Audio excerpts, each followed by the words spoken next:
नमस्कार प्यारे बच्चों, मैं हूं आपका हिंदी का शिक्षक ऋषि द्विवेदी। आपका स्वागत करता हूं यूपी बोर्ड हिंदी मीडियम के इस प्लेटफॉर्म पर और इस नई क्लास में जो कि है काव्य सौंदर्य के तत्वों की रस छंद अलंकार। बेटा 5 मिनट में हम सारे रस छंद अलंकार पढ़ेंगे जो आपकी परीक्षा के लिए इंपॉर्टेंट हैं। तो सभी लोग जो जुड़ चुके हैं एक बार सेशन को शेयर कर दो और एक बार सभी लोग बता दो कि रस छंद अलंकार में कौन सा टॉपिक आपको कठिन लगता है। और आइए हम क्लास को शुरू करते हैं। 6 नंबर आपके बहुत जल्दी आपको मिल जाएंगे, पूरे के पूरे, कभी आप नहीं भूलेंगे।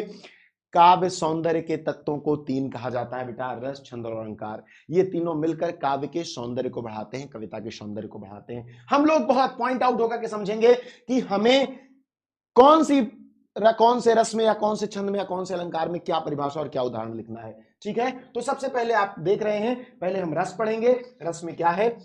रस के सबसे पहले स्थायी भाव देखते हैं। श्रृंगार रस का रति, हास्य का हास, करुण का शोक, वीर का उत्साह, रौद्र का क्रोध, भयानक का भय, विभत्स का जुगुप्सा, अद्भुत का विस्मय, शांत का निर्वेद, वात्सल्य का वत्सल, भक्ति का भक्ति। ठीक है, अब एक बात और ध्यान से आप समझ लीजिए, इसका आप स्क्रीनशॉट लेके रख लीजिए। ये स्थायी भाव है, इनकी आवश्यकता किसमें पड़ती है? परिभाषा लिखने में। कैसे? आइए देखते हैं। यहां पर एक रस लिखा हुआ है श्रृंगार रस। अब देखिए इसका हम परिभाषा कैसे लिखेंगे। बहुत सामान्य तरीका है। भरत मुनि ने सूत्र दिया कि विभाव अनुभाव संचारी भाव संयोगाद रस निष्पत्ति। उसी से हम रस को समझेंगे। ठीक है, रति नामक स्थायी भाव जब विभाव अनुभाव और संचारी भाव से पूर्ण हो रस की निष्पत्ति करता है तो उस रस को श्रृंगार रस कहते हैं। श्रृंगार को रसों का राजा कहा जाता है। अब यदि मैं ये अस्थाई भाव और ये रस बदल दूं, बस वही परिभाषा बदलना है। हास नामक स्थायी भाव होगा तो हास्य रस, शोक नामक स्थायी भाव तो करुण रस, उत्साह नामक स्थायी भाव तो वीर रस, निर्वेद नामक स्थायी भाव तो शांत रस। यही हो जाएगा। श्रृंगार रस 2 प्रकार का होता है। जब भी आप श्रृंगार रस परीक्षा में लिखोगे तो दोनों प्रकार के रसों का उदाहरण देना पड़ेगा, संयोग श्रृंगार और वियोग श्रृंगार। संयोग श्रृंगार में क्या है? कौन हो तुम वसंत के दूत, विरस पतझड़ में अति सुकुमार, घन तिमिर में चपला की रेख, तपन में शीतल मंद बयार। ये श्रद्धा और मनु से लिया गया है। वियोग श्रृंगार में क्या है? मेरे प्यारे नव जलद से कंज से नेत्र वाले, जाके आए न मधुवन से और न भेजा संदेशा। मैं रो रो के प्रिय विरह में पावली हो रही हूं, जाके मेरी सब दुख कथा श्याम को तू सुना दे। ये प्रिय प्रवास से है, जिसे अयोध्या सिंह उपाध्याय हरिओद ने लिखा है, जो पवन दूतिका से आपके नाम से आपके सिलेबस में है। ये श्रद्धामन के नाम से आपके सिलेबस में है, कामायनी का है। ठीक है, तो इस तरह आपका श्रृंगार रस हो गया। जल्दी जल्दी हमें पढ़ना है, सारा कंप्लीट कर लेना है और ट्रिक से समझ लेना है। 6 नंबर आपके पक्के कर लेने हैं। हास्य रस, हास नामक स्थायी भाव जब विभाव अनुभाव संचारी भाव से पूर्ण हो रस की निष्पत्ति करता है तो उसे हास्य रस कहते हैं। उदाहरण देखिए, हाथी जैसा देह, गैंडे जैसी खाल, तरबूज जैसी खोपड़ी, खरबूजे से बाल। थोड़ा मजाकिया लगना चाहिए। अब कपिल शर्मा का जोक तो है नहीं कि हंसी आ जाएगी, लेकिन थोड़ा मजाकिया लगेगा तो भी चलेगा। ठीक है, अगला क्या है? जल्दी जल्दी, क्योंकि इसमें कुछ भी नहीं है। मैं आपको बता चुका हूं, देखो यहां केवल शोक और करुण बदल रहा है, बाकी सब वही है। शोक नामक स्थायी भाव जब विभाव भाव संचारी भाव से परिपूर्ण होता है तो करुण रस की निष्पत्ति करता है। हे यार रहा क्या भरत अभीप्स तब भी, मिल गया कंटक राज उसे जब तब भी। ये लाइनें साकेत में है आपके सिलेबस में, कई का अनुताप से हैं। ठीक है, साकेत से हैं। किसने लिखा है? मैथिली शरण गुप्त ने। भरत दुखी हैं और वे क्षोभ में राम से कहते हैं कि मेरी इच्छाओं का सब कुछ मुझे मिल गया, अब भी क्या मुझे कोई परेशानी होनी चाहिए? अगला क्या है? वीर रस, उत्साह नामक स्थायी भाव भाव भाव संचारी भाव से परिपूर्ण होकर वीर रस की निष्पत्ति करता है।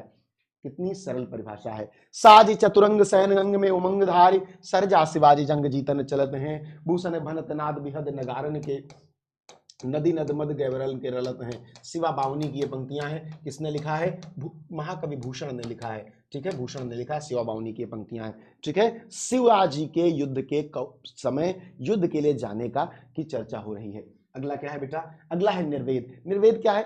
जब आप शांत की अवस्था में हो। निर्वेद नामक स्थायी भाव जब विभाव भाव संचारी भाव से परिपूर्ण होता है तो शांत रस की निष्पत्ति करता है। माटी कहे कुम्हार से, तू क्या रौंदे मुए, एक दिन ऐसा आएगा मैं रौंदूंगी तोए। ठीक है, ये आपके रस हो गए। रस खत्म, 5 मिनट में रस खत्म।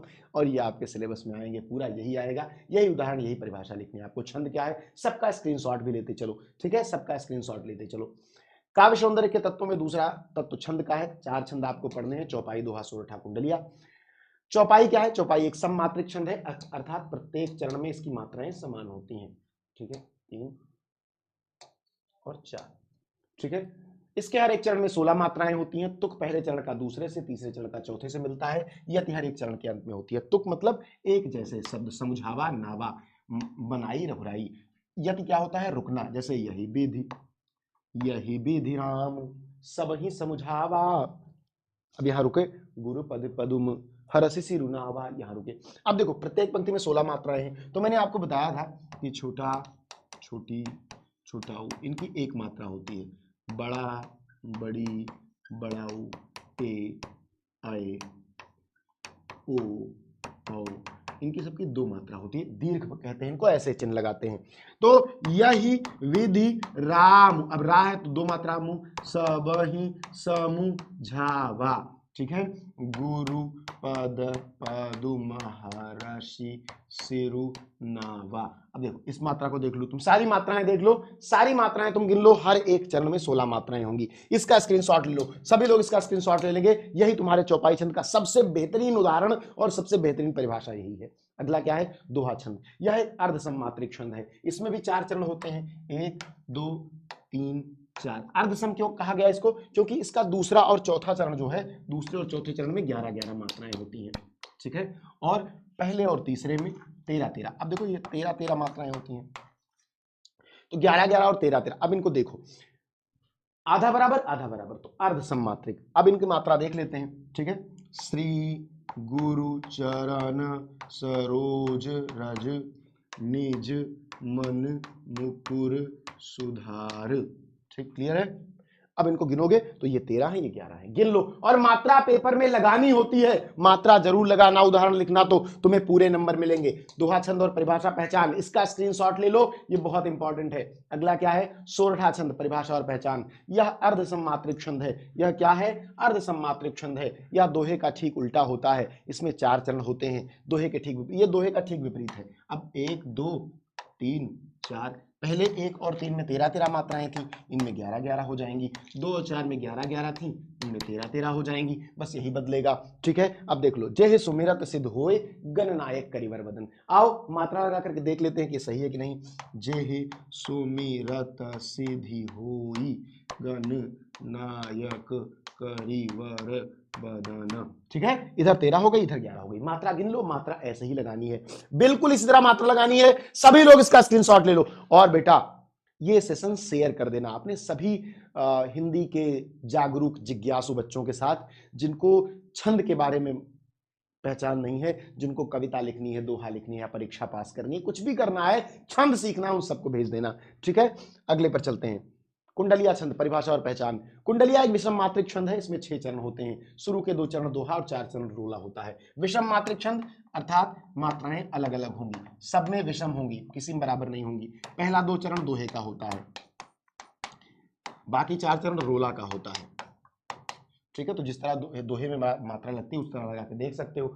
एक बात और, कुंडलिया की एक पहचान और है, जिस शब्द से कुंडलिया छंद शुरू होगा उसी शब्द पर खत्म होगा, यह भी इसकी एक पहचान है। हर चरण में प्रत्येक मात्रा, हर चरण के में 24 मात्राएं होती हैं, ये भी ध्यान रखना है, ठीक है, ये भी ध्यान रखना है। तो चलो सभी लोग छंद समझ गए, सेशन को एक बार शेयर कर दो, सेशन को सभी लोग लाइक कर लो। हम चलते हैं अलंकार पर। अलंकार हमारे सामने कौन कौन से हैं, अलंकार हमारे सामने कौन कौन से हैं, हमें पढ़ना है सबसे पहले कि अलंकार किसे कहते हैं। तो जिस प्रकार आभूषण मनुष्यों की शोभा बढ़ाते हैं, उसी प्रकार साहित्य में शब्दों और अर्थों के माध्यम से चमत्कार लाने वाले तत्वों, शब्दार्थों को अलंकार कहते हैं। बहुत सूक्ष्म और बहुत सटीक परिभाषा है ये बेटा, बहुत सटीक परिभाषा है, इसको स्क्रीनशॉट ले लो इसका, ठीक है। अलंकार कितने प्रकार के होते हैं, 2 प्रकार के, शब्दालंकार, अर्थालंकार। शब्दालंकार मतलब शब्दों के माध्यम से चमत्कार, इसमें अनुप्रास, यमक और श्लेष पढ़ना है। अर्थालंकार अर्थ के माध्यम से चमत्कार, इसमें उपमा, रूपक, उत्प्रेक्षा, भ्रांति, अनुसंदेह पढ़ना है, ये ठीक है। अब हम पहले अलंकार शुरू करते हैं, शब्दालंकार जो कि है अनुप्रास, जहां पर किसी व्यंजन वर्ण की आवृत्ति बार बार हो, जहां पर किसी व्यंजन वर्ण की आवृत्ति बार बार हो, जैसे तरणी, तनुजा, तट, तमाल, तरुअर, बहुछाई, कोमल, कलाप, कोकिल, कमनीय, कूकती थी, रघुपति राघव, राजा राम। ये सब तुम लोगों को याद है, इसका स्क्रीनशॉट ले लो। सब जितने भी वर्ड रिपीट हो रहे हैं सबको मैंने हाईलाइट कर दिया, ये आपको पता चल जाएगा, ठीक है। अनुप्रास अलंकार हो गया, जहां पर किसी व्यंजन वर्ण की आवृत्ति बार बार हो वहां अनुप्रास अलंकार होता है। दूसरा क्या है, यमक अलंकार, जब एक ही शब्द 2 या 2 से अधिक बार आए, जब एक ही शब्द बेटा 2 या 2 से अधिक बार आए और हर बार अर्थ अलग अलग हो तो वहां यमक अलंकार होता है। जैसे आओ देखते हैं, कनक कनकते सौगुनी मादकतादिकाय, वा खाए बोराय नर वा पाए बोराय। तो कनक कनकते सौगुनी, कनक क्या है, धतूरा, ठीक है। अगर मनुष्य इसे खा ले तो पागल हो जाए, और दूसरा कनक क्या है, स्वर्ण। अगर तुम 1 कुंटल सोना पा जाओ तो भी तुम पागल पागल हो जाओगे। ठीक है। काली घटा का घमंड घटा, जो काले बादल थे उनका घमंड घट गया। तो एक घटा मतलब बादल, बदली, एक घटा मतलब घट जाना। तो इसका भी स्क्रीनशॉट ले लो सभी लोग। एस एस का मतलब होता है स्क्रीनशॉट और डबल एस मतलब स्क्रीनशॉट। ठीक है, जल्दी से ले लो। अगले पर चलते हैं, श्लेष अलंकार। जहां पर कोई एक शब्द एक ही बार आए पर उसके अर्थ अलग अलग हों, वहां पर श्लेष अलंकार होता है। जैसे रही मन पानी राखिए, बिन पानी सब सून, पानी गए न उबरे मोती मानुष चून। ये आपको याद होगा। उदाहरण मैं फिर से बता देता हूं। यहां पानी से, मोती के संदर्भ में पानी का अर्थ है उसकी चमक, मानुष के अर्थ में पानी का अर्थ है उसका सम्मान, चूना के अर्थ में पानी का अर्थ है उसकी मृदुता। ठीक है। ऐसे ही चरण धरत चिंता कर चितवत चारी ओर, सुवर्ण को खोजत फिरत कवि व्यभिचारी चोर। अब कवि के लिए सुवर्ण का अर्थ है सुंदर रचना, सुंदर रचना। ठीक है। व्यभिचारी के लिए सुवर्ण का अर्थ है सुंदर स्त्री, सुंदर स्त्री। चोर के लिए सुवर्ण का क्या अर्थ है, चोर के लिए स्वर्ण अर्थात सोना, यानी गोल्ड। सोना मतलब स्लीपिंग नहीं, गोल्ड। ठीक है, ये श्लेष अलंकार हो गया। अगला क्या है बेटा, अर्थालंकार। उपमा रूपक उत्प्रेक्षा भ्रांतिमान संदेह। अब देखो इसमें कुछ चीजें और समझ लो। उपमेय क्या है, उपमान क्या है और वाचक शब्द क्या है। साधारण धर्म तो नॉर्मल है, उसको बाद में बता दूंगा। उपमेय मतलब जिस वस्तु की तुलना की जा रही है उसे उपमेय कहेंगे। जैसे मेरी तुलना की जा रही है इस पेन के साथ तो मैं उपमेय में हूं, उपमेय हूं। ये पेन क्या है, ये उपमान है। और मैं उपमेय हूं, मेरी तुलना की जा रही है, किससे की जा रही है, पेन से, तो पेन उपमान हो गया। मैं उपमेय, पेन उपमान। और जो हम दोनों के बीच तुलना को बताने वाला शब्द हो वो वाचक शब्द। जैसे पीपल पात सरिस मन डोला, तो पीपल पात सरिस, सरिस बता रहा है कि दोनों के समान, पीपल के पत्ते के समान, सरिस मतलब समान, कौन डोला, मन डोला। तो सरिस क्या हो जाएगा, वाचक शब्द। अब समझने में मजा आएगा। जब किन्हीं दो वस्तुओं के गुण, आकृति, स्वभाव आदि में समानता दिखाई जाए या दो भिन्न वस्तुओं की तुलना की जाए तब वहां उपमालंकार होता है। उदाहरण के लिए देखो, हरिपद कोमल कमल से, हरिपद कोमल कमल से। अब हरिपद किससे कोमल है, कमल से, तो से क्या हो जाएगा, वाचक शब्द हो जाएगा। स्पष्टीकरण मैंने लिख दिया है, इसको भी आप पढ़ सकते हो और इसका स्क्रीनशॉट ले लो सभी लोग। इसका स्क्रीनशॉट सभी लोग ले लेंगे तुरंत, इसका स्क्रीनशॉट सबसे पहले लेंगे। अगला क्या है, रूपक। जब गुण की अत्यंत समानता के कारण उपमेय पर उपमान का भेद रहित आरोप हो, उपमेय उपमान में अभेद हो जाए, अभिन्नता हो जाए। जैसे पायो जी मैंने राम रतन धन पायो, एक गाना है ना बहुत सुंदर है, पायो जी मैंने, मेरे गले पर मत जाना। मैं लता मंगेशकर नहीं हूं दोस्तों। सेशन को शेयर करते रहना और सेशन को लाइक कर देना एक बार, जो बहुत जरूरी है। जो नए बच्चे हैं वो चैनल को सब्सक्राइब कर लेंगे, क्योंकि तुम्हें पता है क्वालिटी ही हमारी पहचान है। ठीक है। तो पायो जी मैंने राम रतन धन पायो, राम रतन, रतन राम हो गया, राम रतन हो गया, इनमें अभिन्नता हो गई। स्पष्टीकरण लिखा है, स्क्रीनशॉट ले लो सभी लोग, जल्दी से स्क्रीनशॉट ले लो। अगले पर चलते हैं, उत्प्रेक्षा। कहीं पर जहां पर उपमेय में उपमान के होने की संभावना हो। ठीक है। उपमेय को देखकर, मुझे देखकर लगे कि मैं पेन हूं, मुझे देखते ये लग जाए कि मैं पेन हूं, तो क्या हो जाएगा, उपमेय में उपमान की संभावना हो जाए। यहां पर शब्द आएंगे मनु, जनु, जनहु, जानो, मानो, मानो। कोई कहेगा तुम तो ऐसा ऐसे लग रहे हो मानो पेन हो, मानो पेन हो। ठीक है, क्लियर है सभी को। चलिए, तो सोहत ओढ़े पीठ पत श्याम सलोने गात, मनहु नील मन शैल पर आतप पर्यो प्रभात। कृष्ण जी पीले वस्त्रों को पहनकर ऐसे लग रहे हैं जैसे कि किसी नीली शिला पर सूर्य की पहली किरण पड़ी हो। ठीक है, तो यहां पर भी स्पष्टीकरण मैंने लिख दिया है। भगवान श्री कृष्ण के पीले वस्त्रों की शोभा को नीलमणि पर्वत पर शोभा में पड़ने वाली सूर्य की आभा जैसा होने की संभावना की जा रही है। स्क्रीनशॉट ले लो मेरे बच्चे, स्क्रीनशॉट ले लेंगे सभी। बहुत, इससे सुंदर आपको नहीं मिल सकता कहीं पर, इससे सुंदर आपको कहीं नहीं मिल सकता। चलिए अगला क्या है, भ्रांतिमान। जब उपमेय में उपमान के होने का भ्रम हो जाता है, अर्थात जहां एक वस्तु को देखने पर दूसरी वस्तु का भ्रम हो जाता है, वहां भ्रांतिमान अलंकार होता है। मैंने किसी को देखा और मुझे कुछ दूसरा होने का भ्रम हो गया। जैसे कपि कर हृदय विचार, दीन मुद्रिका डारी तब जनु अशोक अंगार, दीन हरस उठ कर गयो। ये कहां की लाइन है, ये कहां की लाइन है, ये कहां की लाइन है, ये कहां की लाइन है, बताओ सभी लोग कमेंट करके मुझे ये बता देना कि ये कहां की लाइन है। ये सुंदरकांड की लाइन है। हनुमान जी अशोक के वृक्ष पर बैठे हैं तो जो बहुत परेशान हो जाती हैं कि सीता जी कहती हैं कि हरहु मम शोका, अशोक से कहती हैं कि तुम अपने नाम को सार्थक करो और मेरा शोक हर लो, तब वे मुद्रिका गिरा देते हैं। तो जन ही अशोक अंगार, सीता जी को ऐसा लगा कि अशोक ने अंगार गिराया है, सीए हर्ष से उठ कर गए हो, सीता जी ने हर्ष के साथ उठकर उठ से उठा लिया।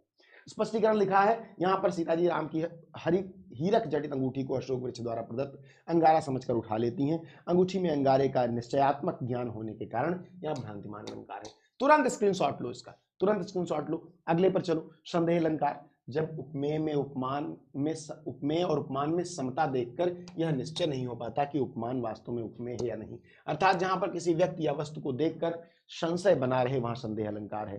ठीक है, अब संशय कैसे बना है, बहुत प्रसिद्ध लाइन है, नारी बीच सारी है कि सारी बीच नारी है, कि नारी ही की सारी है कि सारी ही की नारी है।